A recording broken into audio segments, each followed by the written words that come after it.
Canada में एक बंदा आ गया, उसने रेफ्यूजी क्लेम डालना है, वो प्रोविंस का या रीजन का सिलेक्शन कैसे करे? अगर 100 क्लेम डल रहा है तो 70 से लेके 80 क्लेम दो रीजन्स में डलेगा जो कि सेंट्रल और ईस्टर्न है, और सिर्फ 20% आपका वेस्टर्न रीजन में डलेगा। ये सबसे बेहतर है कि आप कैलगरी में आए, यहाँ पे फाइल करें, साल के अंदर अंदर केस फाइनल हो जाए। एक बंदे की हियरिंग साल गुजारने के बाद भी नहीं आई और एक की 8 महीने बाद आ गई, तो इसकी मेन वजह क्या होगी? आपकी हियरिंग में तवालत आती है, वो आपका है फ्रंट एंड सिक्योरिटी क्लियरेंस। अब फाइल ट्रांसफर करानी है, कुछ लोग सवाल करते हैं कि जी अब हम यहाँ पे आपके रीजन में क्योंकि टाइम बहुत कम लग रहा है तो फाइल लेके आना चाहते हैं, तो उसके लिए क्या प्रोसीजर करना पड़ेगा? आप अप्लाई कर सकते हैं अपना रीजन चेंज करने के लिए, उसका एक प्रोसेस है। तो हर सब कोई ऐसा मैकेनिज्म है कि मैं आपसे पूछूं कि जी आपका लाइसेंस नंबर क्या है? कंप्लेंट कोई ऐसी चीज तो नहीं है जो मुझे क्लेम करने से जो है वो बता दे और मुझे रोके कि मैं आपके पास क्लेम ना करूं? जरूर चेक करना चाहिए, क्योंकि गवर्नमेंट ऑफ कनाडा मॉनिटर कर रही होती है उन तमाम अफराद को जिनको गवर्नमेंट ऑफ कनाडा ने लाइसेंस दे रखे हैं कि आप रेफ्यूजी बोर्ड में प्रैक्टिस करें।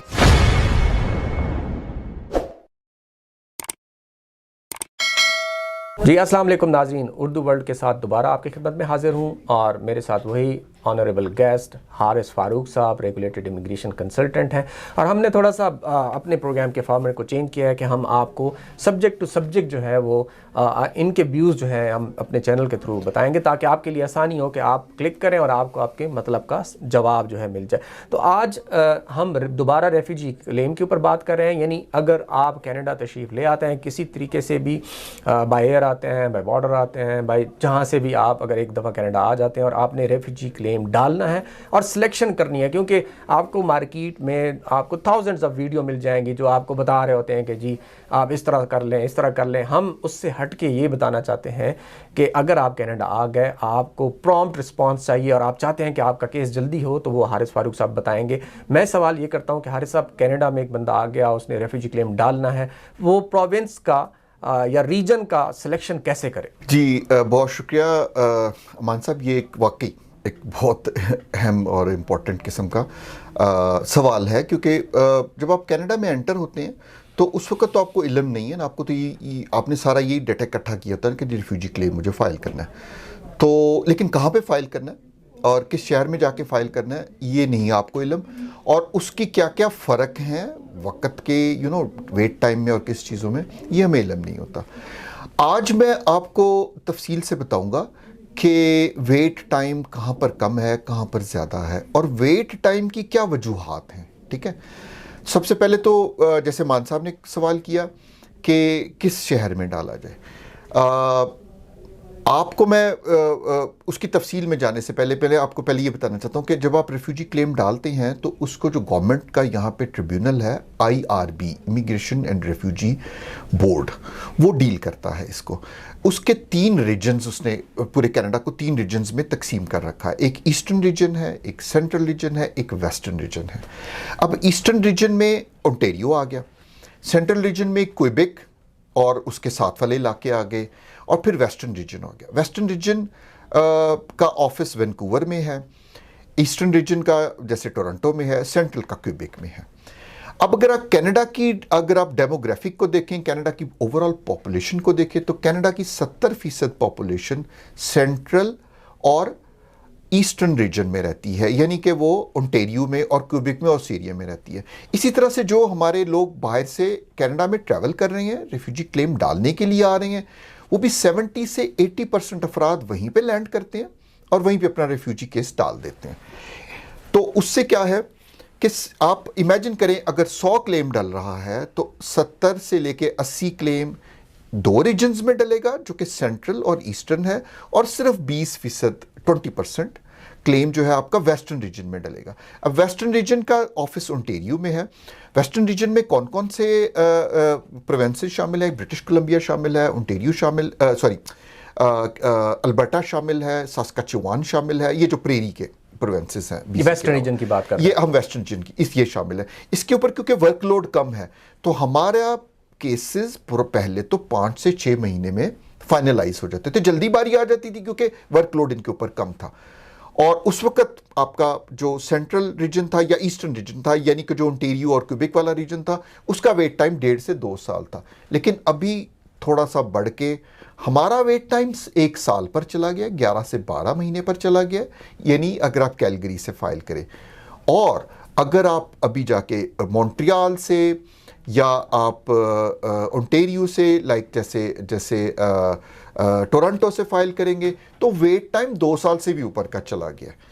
तो इसलिए सबसे बेहतर है कि आप کیلگری میں آئیں, یہاں پہ فائل کریں تاکہ آپ کا 1 سال کے اندر اندر کیس فائنل ہو جائے. سر اچھا ایک امپورٹنٹ سوال, بہت سارے جو لوگ یہاں پہ موجود ہیں ان میں کلائنٹ بہت سارے ایسے ہیں جو سوال کرتے ہیں کہ جی اب دیکھیں جی میں آیا تھا کینیڈا میں, مجھے آئے ہوئے 1 سال ہو گیا اور میرے بعد جو ہے ایک بندہ جو ہے وہ 3 مہینے بعد آیا تھا, اس کی ہیرنگ بھی آ گئی ہے, تو میری ہیرنگ کیوں نہیں؟ یہ وجہ کیا ہوتی ہے کہ ایک بندے کی ہیرنگ سال گزارنے کے بعد بھی نہیں آئی اور ایک کی 8 مہینے بعد آ گئی, تو اس کی مین وجہ کیا ہوتی ہے؟ ہیرنگ کے ڈیلے ہونے میں جو دیکھیں ایک ریزن تھی مان صاحب, وہ تو میں نے آپ کو بتا دی نا, وہ تو یہ تھی کہ ورک لوڈ. ٹھیک ہے, ان کے پاس ورک لوڈ کم ہے, اپلیکیشنز کم ہے, کیپیسٹی ان کی زیادہ ہے, یہ جلدی کر لیتے ہیں. دوسری ایک جو بہت اہم چیز ہے جس کی وجہ سے آپ کی ہیرنگ میں طوالت آتی ہے, یعنی اس کو طول پکڑتی ہے, دیر لگتی ہے, وہ آپ کا ہے فرنٹ اینڈ سیکیورٹی کلیئرنس. اس سے پہلے کہ کینیڈا آپ کو پروٹیکشن پرووائڈ کرے, کینیڈا کی گورنمنٹ کی ڈفرینٹ ایجنسیز ہیں جن میں کہ CBSA ہے, پھر اس کی 5 آئیز ہیں, امریکہ, کینیڈا, UK, آسٹریلیا, ان کی انٹیلیجنس ایجنسیز ہیں جن کا کہ آپس میں رابطہ ہے. پھر اس کے علاوہ کینیڈا کی اپنی انٹیلیجنس ایجنسیز ہے, CSIS ہے, اس کے علاوہ ان کی اپنی کچھ اور بین الاقوامی ایجنسیز ہیں. تو ہر ایپلیکنٹ کا نام اور اس کی ساری ڈیٹیلز ان ایجنسی سے شیئر کی جاتی ہیں. وہاں سے پھر یہ ویٹ کرتے ہیں کہ ان کو وہاں سے جواب آئے کہ there is nothing against these people, ان لوگوں کا کسی بہت بڑے جرم میں, کسی دہشت گردی میں یا کسی ایسی کرمنل ایکٹیویٹیز میں تعلق نہیں ہے. تو اس میں ہوتا یہ ہے کہ کچھ ایپلیکنٹ کی, کچھ افراد کی بہت جلدی فرنٹ اینڈ سیکیورٹی کلیئرنس ہو جاتی ہے اور IRB کو, ریفیوجی بورڈ کو اس کی معلومات مل جاتی ہے اور ریفیوجی بورڈ اس کو اس کی ہیرنگ سکیجول کر لیتا ہے, آگے اس کو بلا لیتا ہے. کچھ افراد کی یا کچھ فیملیز کی فرنٹ اینڈ سیکیورٹی کلیئرنس نہیں ہوتی, ٹائم پر اس میں دیر لگ جاتی ہے, سم ٹائمز ہم نے سنا سال, 1.5 سال, 2 سال بھی لگ جاتا ہے. تو وہ ٹیکنیکلی آپ کو immigration and refugee board hearing میں نہیں لے کر جا سکتا, تو آپ کو اس کا ویٹ کرنا پڑتا ہے. اچھا سر, امپورٹنٹ اب بات یہ ہے کہ آپ نے یہ چیز تو بتا دی, اب ایک بندہ جو سال پہلے آیا تھا جس نے یہ پروگرام نہیں سنا تھا, اب وہ انٹاریو ریجن میں یا ایسٹرن ریجن میں یا جیسے ہمارے 3 ریجن آپ نے بتایا, اس ویسٹرن کو چھوڑ کے اگر وہ باقی 2 ریجنز میں فائل ڈال چکا ہے تو یہاں اس نے اب فائل ٹرانسفر کرانی ہے. کچھ لوگ سوال کرتے ہیں کہ جی اب ہم یہاں پہ آپ کے ریجن میں کیونکہ ٹائم بہت کم لگ رہا ہے تو فائل لے کے آنا چاہتے ہیں, تو اس کے لیے کیا پروسیجر کرنا پڑے گا ان کو؟ اس کے لیے آپ کو یہ ہوگا کہ اگر آپ کسی وجہ سے اپنی رہائش بھی چینج کر رہے ہیں نا, دیکھیں آپ نے انٹیریو میں ڈالا اور پھر آپ کو نوکری مل گئی کیلگری میں, تو آپ کیلگری میں موو کیے, اور اس صورت میں آپ اپلائی کر سکتے ہیں اپنا ریجن چینج کرنے کے لیے. اس کا ایک پروسیس ہے.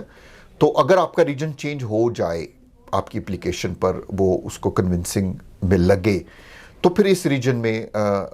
ویسٹرن ریجن میں جس کی ہم بات کر رہے ہیں, جس کا وینکوور آفس ہے یا جو کیلگری کو ڈیل کر رہا ہے, تو ہاں آپ کا ٹائم بچ سکتا ہے. تو ہم یعنی ایسے کلائنٹ کو بتا سکتے ہیں کہ اگر آپ کو وہاں پہ 2 سال لگیں گے تو یہاں پہ آپ کا اس ریجن میں سال میں بھی ہونے کا امکان ہوتا ہے, لیکن شیور نہیں ہے. ہاں جی, یہ شیور نہیں ہے, کیونکہ اگر آپ کا اس نے چینج آف ریجن اپروو کر دیا تو اس صورت میں ہاں آپ کا ٹائم بچے گا, کیونکہ آپ کا ویٹ ٹائم کم ہو گیا نا. بڑا امپورٹنٹ سوال آپ کی طرف سے کرنے جا رہا ہوں, اور میرے دل میں بھی اور ذہن میں یہ سوال تھا کہ کروں گا کہ کینیڈا میں آ جاتا ہوں اور میں کینیڈا آ کے پھر پریشان ہوتا ہوں کہ جی میں آ گیا ہوں, اب ڈفرینٹ لوگوں سے میں بات کر رہا ہوں, ویڈیوز بھی دیکھ رہا ہوں, تو کیا میرے لیے آسانی کیسے پیدا ہوگی کہ میں سلیکٹ کروں کہ جی حارث فاروق صاحب میرے لیے بہتر ہیں یا کوئی XYZ؟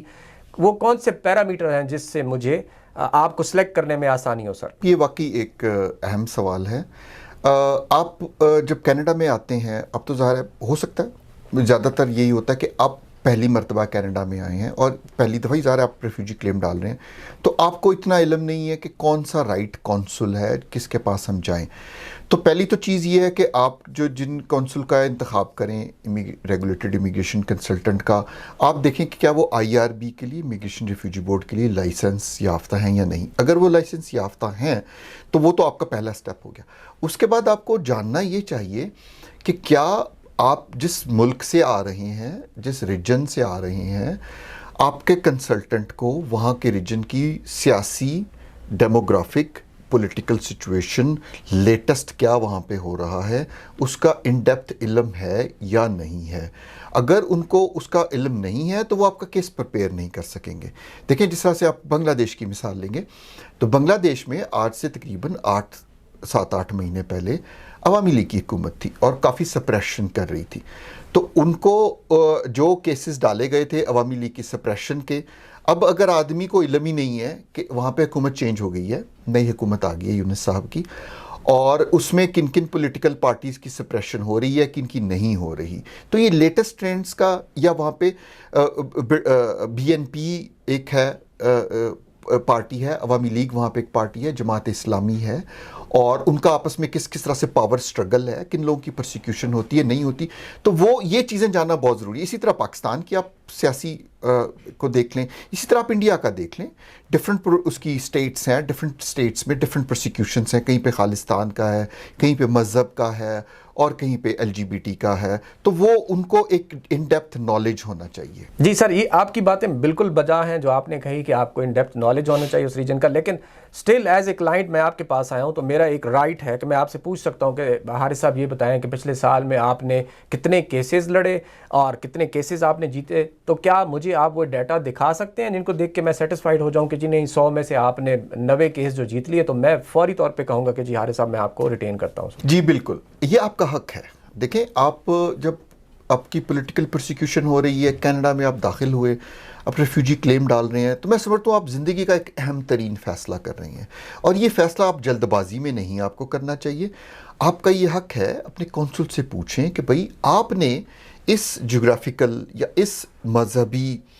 या इस पॉलिटिकल बैकग्राउंड के कितने क्लेम्स दाखिल किए, कितना आपका इसमें तजर्बा है, कितने सक्सेसफुल हुए,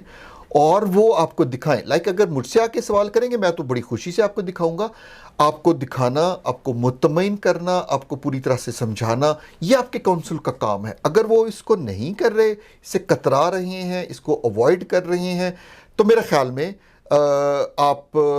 के लिए ये मुनासिब नहीं है कि आप गो अहेड करें और फिर फैसला कर लें, क्योंकि एक तरह का तजर्बा आपको अपने ऊपर नहीं करना चाहिए। आपको किसी एक्सपीरियंस्ड आदमी के पास जाना चाहिए जिनकी ना सिर्फ नॉलेज हो बल्कि एक्सपीरियंस भी हो और सक्सेस भी हो उस फील्ड में। तो हर सब कोई ऐसा मैकेनिज्म है कि मैं आपसे पूछूं कि जी आपका लाइसेंस नंबर क्या है, कोई ऐसी वेबसाइट है ताकि मैं आज चेक कर सकूं कि आपकी परफॉर्मेंस या आपके खिलाफ कोई कंप्लेंट, तो कोई ऐसी चीज़ तो नहीं है जो मुझे क्लेम करने से जो है वो बता दे और मुझे रोके कि मैं आपके पास क्लेम ना करूं? जी बिल्कुल, आपको ज़रूर चेक करना चाहिए, क्योंकि गवर्नमेंट ऑफ कनाडा मॉनिटर कर रही होती है उन तमाम अफराद को जिनको गवर्नमेंट ऑफ कनाडा ने लाइसेंस दे रखे हैं कि आप रेफ्यूजी बोर्ड में प्रैक्टिस करें, और उनकी प्रैक्टिस अच्छी है या बुरी है ये बिल्कुल इंटरनेट के ऊपर मौजूद है। इसके लिए मैं आपको एक तो लिंक हम शेयर करेंगे, मैं आपको बताऊंगा, ये आप उसको में लिंक में क्लिक करके आप सर्च करके नाम ढूंढें, नाम होना चाहिए तब हमारे पास आए, पहली बात। दूसरी बात, अगर आप उसको लिंक को नहीं भी करना चाहते, आप वैसे गूगल करें, गूगल करके आप immigration and refugee board Canada immigration consultants आप गूगल टर्म में डालें, आपको IRB की एक कंप्लीट लिस्ट आ जाएगी, PDF में होती है ये, ठीक है। उसमें आप जाएं, उसमें आप अल्फ़ाबेटिकली नाम दिए होते हैं, आप देखें, नाम पढ़ें, लाइसेंस नंबर देखें, और उस पर लिखा होगा कि आज तक इनका लाइसेंस वैलिड है और ये गुड स्टैंडिंग में है।